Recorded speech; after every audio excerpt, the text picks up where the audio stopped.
ಬಿಡದಿ ಭೂಯುದ್ಧ ಮುಂದುವರೆದಿದ್ದು ರೈತರು ಹೋರಾಟಕ್ಕೆ ಸಿದ್ಧತೆಗಳನ್ನು ನಡೆಸಿಕೊಳ್ತಾ ಇದ್ದಾರೆ. ಬಿಡದಿ ಟೌನ್ಶಿಪ್ ಭೂಸ್ವಾಧೀನಕ್ಕೆ ರೈತರಿಗೆ ಅಧಿಕಾರಿಗಳು ನೋಟಿಸ್ ಕೊಡ್ತಾ ಇದ್ದಾರೆ.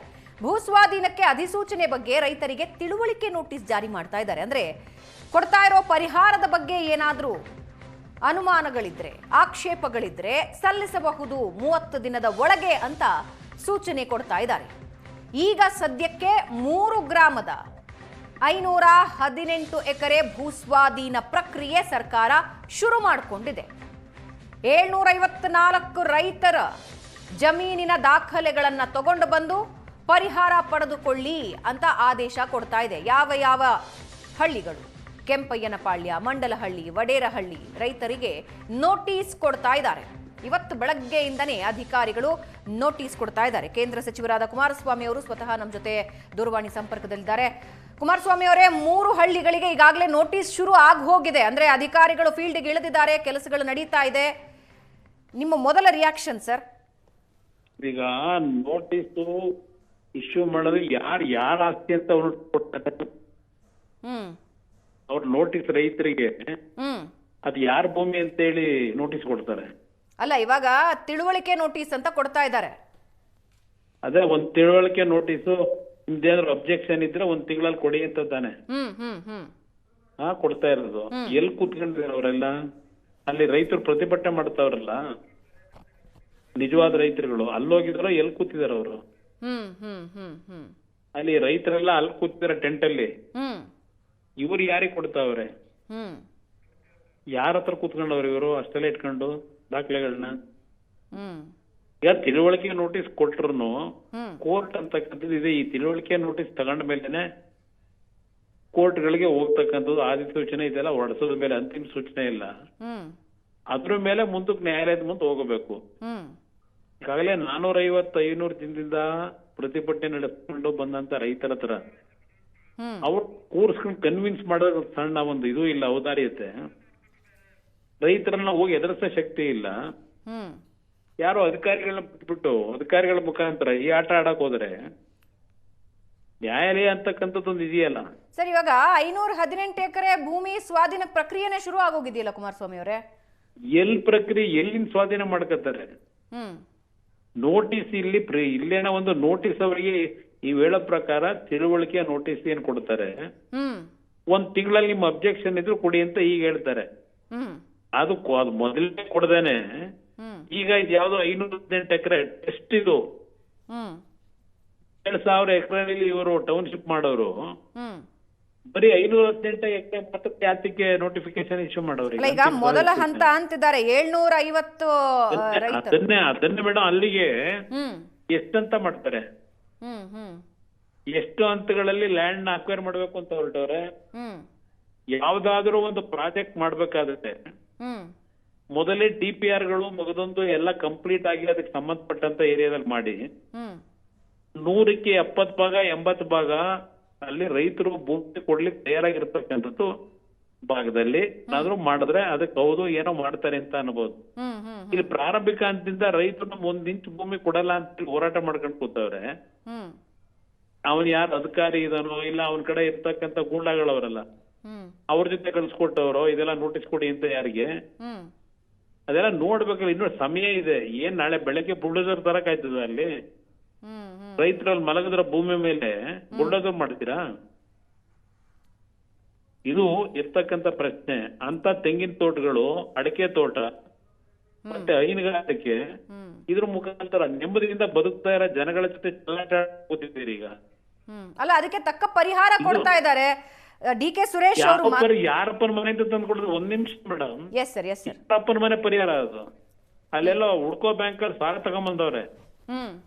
ಹುಡ್ಕೋ ಬ್ಯಾಂಕ್ 12,000 ಕೋಟಿ ಸಾಲ ತಗೊಂಬಂದು ಇಲ್ಲಿ ರೈತರನ್ನ ಒಪ್ಪಿಸೋದಕ್ಕೆ ಕೊಡೋ ದುಡ್ಡು ಈಗ 10 ಗುಂಟೆ ಭೂಮಿ ಇರೋನಿಗೆ 2 ಕೋಟಿ ಸಿಗ್ತದ? 10 ಗುಂಟೆಗೆ ಎಷ್ಟು ಕೊಡ್ತಾರೆ? ತಗೊಂಡು ಅವ್ನು ಎಲ್ಲಿಗೆ ಹೋಗಿ ಭೂಮಿ ಖರೀದಿ ಮಾಡ್ತಾನೆ? ಹೊಸದಾಗಿ ಈಗ ಅವ್ನು ಬದುಕ್ಬೇಕು ಅಲ್ಲಿಂದ ಖಾಲಿ ಮಾಡಿದ್ರೆ ಸರ್. ಇವಾಗ ರೈತರೆಲ್ಲ ಹೋರಾಟಕ್ಕೆ ನಿಂತಿದಾರಲ್ಲ, ನೀವು ದೇವೇಗೌಡರು ಭಾಗಿಯಾಗ್ತಿದ್ದೀರಾ ಸರ್? ನಾವು ಈಗಾಗಲೇ ಹೋಗಿ ರೈತರಿಗೆ ಧೈರ್ಯ ತುಂಬ ಬಂದಿದೀವಿ. ಅದ್ರ ಜೊತೆಗೆ ಕಾನೂನು ವ್ಯಾಪ್ತಿನಲ್ಲಿ ಏನು ಹೋರಾಟ ಮಾಡ್ಬೇಕು ಅವ್ರ ಪರವಾಗಿ ನ್ಯಾಯ ತಗೊಳ್ಳಕ್ಕೆ, ಅದಕ್ಕೂ ಸಿದ್ಧತೆ ಈಗಾಗಲೇ ರೈತರ ಜೊತೆ ಚರ್ಚೆ ಮಾಡಿ ಇವತ್ತು ನ್ಯಾಯಾಲಯದ ಮುಂದೆ ಹೋಗ್ತಕ್ಕಂಥದ್ದಕ್ಕೂ ಪತ್ರಿಕೆಗಳಿಗೆ ಏನ್ ರೆಡಿ ಮಾಡ್ಬೇಕು ಎಲ್ಲ ಡಾಕ್ಯುಮೆಂಟ್ ರೆಡಿ ಮಾಡಿದ್ರು. ಅಲ್ಲ, ಈಗ ಒಂದು ವೇಳೆ ಸರ್ಕಾರ ಬಲವಂತವಾಗಿ ಭೂಸ್ವಾಧೀನಕ್ಕೆ ಮುಂದಾದ್ರೆ ಕುಮಾರಸ್ವಾಮಿ ಅವ್ರ ನಡೆ ಏನಾಗಿರುತ್ತೆ? ಯಾವ ಕಾರಣಕ್ಕೂ ಸಾಧ್ಯ ಇಲ್ಲ, ಯಾವ ಕಾರಣಕ್ಕೂ ಸಾಧ್ಯ ಆಗೋದಿಲ್ಲ. ಅದು ಈ ದೇಶದಲ್ಲಿ ಕಾನೂನು ಅಂತಕ್ಕಂಥದ್ದು ಇದೆ, ಸಂವಿಧಾನ ಅಂತಕ್ಕಂಥದ್ದು. ಸಂವಿಧಾನದ ಬಗ್ಗೆ ದಿನ ಚರ್ಚೆ ಮಾಡ್ತಾರಲ್ಲ, ಸಂವಿಧಾನ ಉಳಿಸಾರ ನಾವೇ ಅಂತ ಹೇಳಿ, ರೈತರು ಉಳಿಸಾರೆ ನಾವು ಅಂತ ಹೇಳ್ತಾರಲ್ಲ, ನಮ್ಮನ್ನ ಏನ್ ನಡೆದಿದ್ದೀರಿ ಅಂತ ಹೇಳ್ತಾರಲ್ಲ. ಅಲ್ಲ, ಈಗ ಏನೇನ್ ಪ್ರಕ್ರಿಯೆ ಆಗ್ತಿದೆಯಲ್ಲ, ಯಾರನ್ನ ಅಡಿಯಾಗಿ ಕೊಟ್ಟವ್ರಿ ಇವರು? ಅಲ್ಲ ಕುಮಾರಸ್ವಾಮಿ ಅವರು ಈಗ ಈ ಎಲ್ಲ ಪ್ರಕ್ರಿಯೆ ಯಾಕೆ ಮಾಡ್ತಿದ್ದೀರಿ ಅಂತ ಕೇಳಿದ್ರೆ ಕುಮಾರಸ್ವಾಮಿ ಅವ್ರ ಕಾಲದಲ್ಲಿ ನಿರ್ಧಾರ ತಗೊಂಡಿದ್ದು, ಇವಾಗ ನಾವು ಅದನ್ನ ಮುಂದುವರಿಸ್ತಿದೀವಿ ಅಂತಿದ್ದಾರೆ.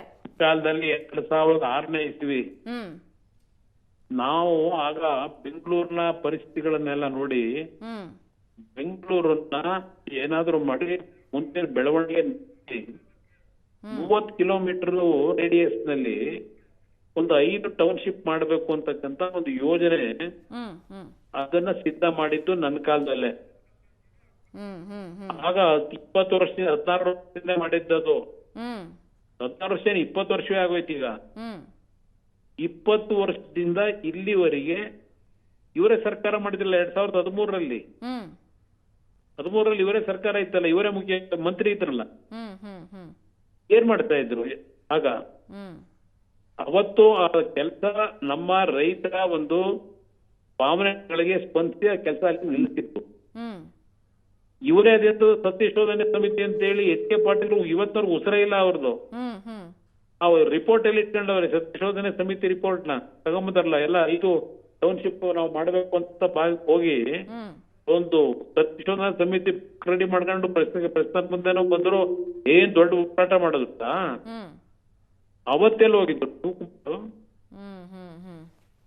ಅಲ್ಲ. ಈಗ ಅದೇ DK ಶಿವಕುಮಾರ್ ಅವರು ಮೇಡಮ್ 2006 ಹೇಳ್ತೀನಿ ಕೇಳಿ.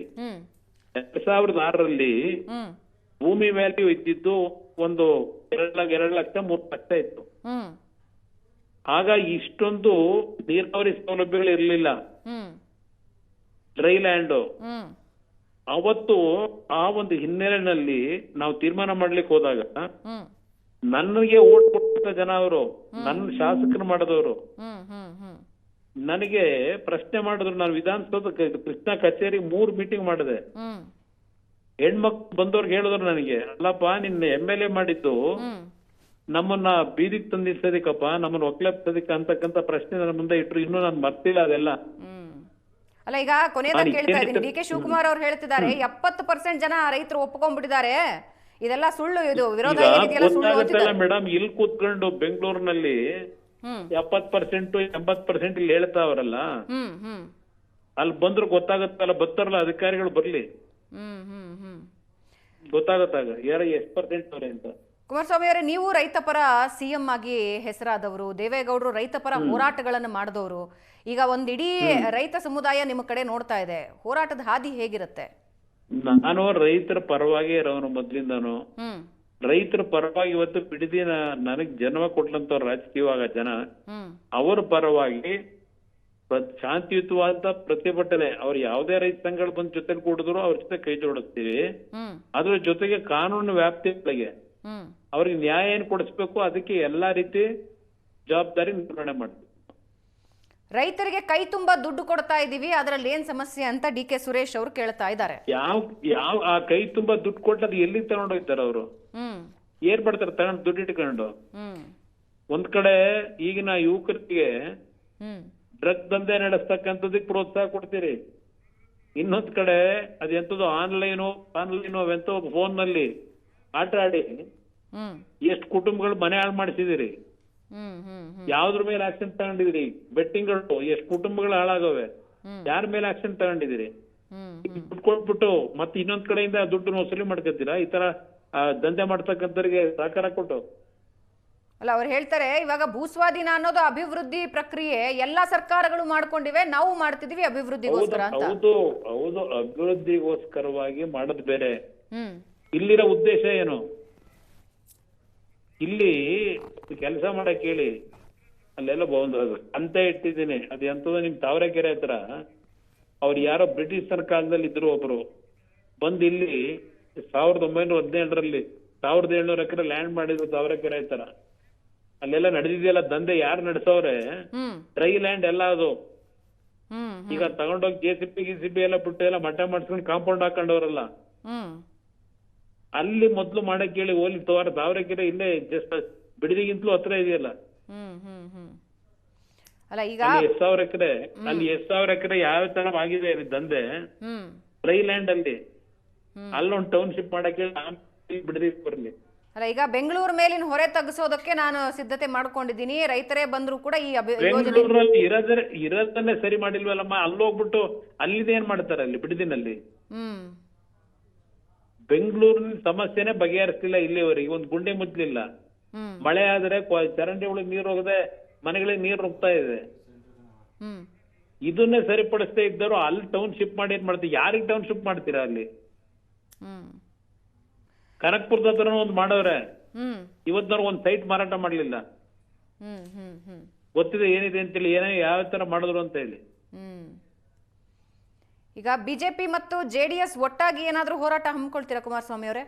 ಇಲ್ಲ, ಒಟ್ಟಾಗೆ ಮಾಡ್ತೀವಿ ನಾವು. ಬಿಜೆಪಿ ನಾವು ಏನ್ ದೂರ ಇದೀವ? ಜೆಡಿಎಸ್ ಬಿಜೆಪಿ ಸೇರ್ಕೊಂಡೆ ಹೋರಾಟ ಮಾಡ್ತೀವಿ. ಈಗ 22ನೇ ತಾರೀಕು ರ್ಯಾಲಿ ಇದೆ, ಅದಾದ್ಮೇಲೆ ಹೋರಾಟ ಮುಂದುವರಿಸ್ತೀವಿ ಅಂತಿದೆ ರೈತ ಸಂಘಗಳು. 22ನೇ ತಾರೀಕು ನಮ್ಮ ರೈತ ಸಂಘದ ಮುಖಂಡರುಗಳು ಬಹಳ ಜನ ಅಲ್ಲಿ ಹೋಗ್ತಿದ್ದಾರೆ, ರ್ಯಾಲಿ ಮಾಡ್ತಿದ್ದಾರೆ. ಯಾರೇ ಮಾಡಿದ್ರು ಎಲ್ರಿಗೂ ನನ್ನ ಬೆಂಬಲ ಇದೆ ಈ ವಿಷಯದಲ್ಲಿ. ದೇವೇಗೌಡರು ಮತ್ತು ನೀವು ಯಾವಾಗ ಅಂದ್ರೆ ನೀವು ಪ್ರತಿಭಟನೆಗೆ ಹೋಗ್ತೀರಾ, ಪ್ರತಿಭಟನೆಗೆ ಭಾಗಿಯಾಗ್ತೀರಾ? ಆಗ್ಲೇ 2 ಬಾರಿ ಹೋಗಿ ಬಂದಿದ್ದೀನಿ ನಮ್ಮ ಪ್ರತಿಭಟನೆಗೆ. 2 ಬಾರಿ ಹೋಗಿದ್ದೀನಿ, ರೈತರ ಧೈರ್ಯನೂ ತುಂಬಿದ್ದೀನಿ. ಈಗ ನಡೀತಾ ಇದೆ. ಈಗ ಹಲವಾರು ಕಡೆಯಿಂದ ಬಂದು ಜನ ಅದಕ್ಕೆ ಬೆಂಬಲ ನೀಡ್ತಾ ಇದ್ದಾರೆ. ಈ ಸರ್ಕಾರ ಆದ ರೀತಿ ಗೌರವಯುತವಾಗಿ ರೈತರಿಗೆ ಗೌರವ ಕೊಡದೇ ಇದ್ರೆ ಇದು ಸರ್ವನಾಶ ಆಗ್ತಕ್ಕಂತ ಕಾಲ ದೂರ ಇಲ್ಲ ಈ ಸರ್ಕಾರ. ಅದು ಆಗೋದಕ್ಕಿಂತ ಮುಂಚೆ ಎಚ್ಚೆತ್ಕೊಂಡ್ರೆ ಒಳ್ಳೇದು. ರೈತರ ಗೌರವ ಕೊಟ್ಟು ನಡ್ಕೊಂಡ್ರೆ, ರೈತ ಇದ್ರೆ ಎಂತೆಂತ ಸಂದರ್ಭದಲ್ಲಿ ಏನೇನಾಗಿದೆ ಗೊತ್ತಿದೆ. 1980 ಸಂದರ್ಭದಲ್ಲಿ ಏನಾಯ್ತು ಕಾಂಗ್ರೆಸ್ ಪರಿಸ್ಥಿತಿ, ಅಂತ ಪರಿಸ್ಥಿತಿ ದುಡ್ಕೊಂಡು ಹೋಗ್ಬೇಕು ಅಂದ್ರೆ ಮಾಡ್ಲಿ. ರೈತರ ಜೊತೆ ಚೆಲ್ಲಾಟ ಆಡ್ತೀರಾ? ರೈತರ ಪರವಾಗಿ ಇದೀವಿ ನಾವು. ನಾವೇನು ಇನ್ನು ಬದುಕಿದೀವಿ. ಇವ್ರೇನ್ ಮುಖ್ಯಮಂತ್ರಿ ಆಗಿದ್ದಾರೆ ಅಂತೇಳಿ ಎದರ್ಕೊಂಡು ನಾವು ಕೂತ್ಕೊತೀವ? ಹೋರಾಟ ಮಾಡ್ತೀವಿ ರೈತರ ಪರವಾಗಿ. ಅಲ್ಲ, ಯಾರು ಏನೇ ಹೇಳಿದ್ರು ನಾನು ಅದನ್ನ ಮುಂದುವರಿಸ್ತೀನಿ. ಟೌನ್ ಮಾಡ್ಲಿ, ಮುಂದುವರಿಸ್ಲಿ, ಬನ್ನಿ. ಅವರೇ ಬುಲ್ಡೋಸರ್ ಬರ್ತಾರ ಬರ್ಲಿ, ಜೆಸಿಪಿ ತಗೊಂಡು ಹತ್ಕೊಂಡು ಅವರೇ ಬರ್ತಾರ ಬರ್ಲಿ, ಬನ್ನಿ. ಈಗ ಬಿಜೆಪಿಯ ನಾಯಕರು ನಿಮ್ಮ ಅಗ್ರೆಸಿವ್ನೆಸ್ ಏನ್ ಕಾಣಿಸ್ತಿದೆಯಲ್ಲ ಕುಮಾರಸ್ವಾಮಿ ಅವರೇ? ಯಾಕೋ ಬಿಜೆಪಿ ಅವರು ತಣ್ಣಗಿದ್ದಾರೆ ಅನ್ಸ್ತಿದೆ. ಯಾವ ನಾಯಕರು ಜೋರಾಗಿ ಇದ್ರ ಬಗ್ಗೆ ಧ್ವನಿ ಎತ್ತುತ್ತಾ ಇಲ್ಲ. ನೀವ್ ಹೇಳ್ತಿದ್ದೀರಾ ಇಬ್ರು ಒಟ್ಟಿಗೆ ಹೋಗ್ತೀವಿ ಹೋರಾಟಕ್ಕೆ. ಅವರು ಈಗ ಸ್ವಲ್ಪ 12 ವರ್ಷ ನರೇಂದ್ರ ಮೋದಿ ಅವರು ಅವರೇನು ಅಧಿಕಾರ ದೇಶದಲ್ಲಿ ಪೂರೈಸಿದ್ದಾರೆ, ಒಂದು ದಾಖಲೆ ನಿರ್ಮಾಣ ಆಗಿದೆ. ಆ ವಿಷಯಗಳಲ್ಲಿ ಸ್ವಲ್ಪ ಅವರು ಜನಗಳ ತಿಳುವಳಿಕೆ ಮೂಡಿಸ್ತಕ್ಕಂಥದ್ದಕ್ಕೆ ಸಮಯ ಕೊಟ್ಕೊಂಡಿದ್ದಾರೆ. ಅವ್ರಿಗಾಗಲೇ ಅವ್ರದ್ದು ವಾಯ್ಸ್ ರೈಸ್ ಮಾಡಿದ್ದಾರೆ, ಬಿಡದಿ ವಿಷಯದಲ್ಲಿರ್ಲಿ, ಬೇರೆ ರೈತರ ಸಮಸ್ಯೆಗಳಿಗೆ ಜೊತೆಗೂಡ ಕೆಲಸ ಮಾಡ್ತಾರೆ. ರೈಟ್, ಧನ್ಯವಾದ ಕುಮಾರಸ್ವಾಮಿ ಅವರೇ. ಏಷ್ಯಾನೆಟ್ ಸುವರ್ಣ ನ್ಯೂಸ್ನೊಂದಿಗೆ ಕೇಂದ್ರ ಸಚಿವ ಕುಮಾರಸ್ವಾಮಿ ಅವರು ಮಾತನಾಡಿ ರೈತರ ಹೋರಾಟಕ್ಕೆ ಬೆಂಬಲವಾಗಿ ನಿಂತ್ಕೊಳ್ತೀವಿ, ಕಾನೂನಾತ್ಮಕ ಹೋರಾಟಕ್ಕೆ ಬೆಂಬಲ ಕೊಡ್ತೀವಿ ಅಂತ ಏಷ್ಯಾನೆಟ್ ಸುವರ್ಣ ನ್ಯೂಸ್ಗೆ ಪ್ರತಿಕ್ರಿಯಿಸಿದ್ದಾರೆ ಕುಮಾರಸ್ವಾಮಿ.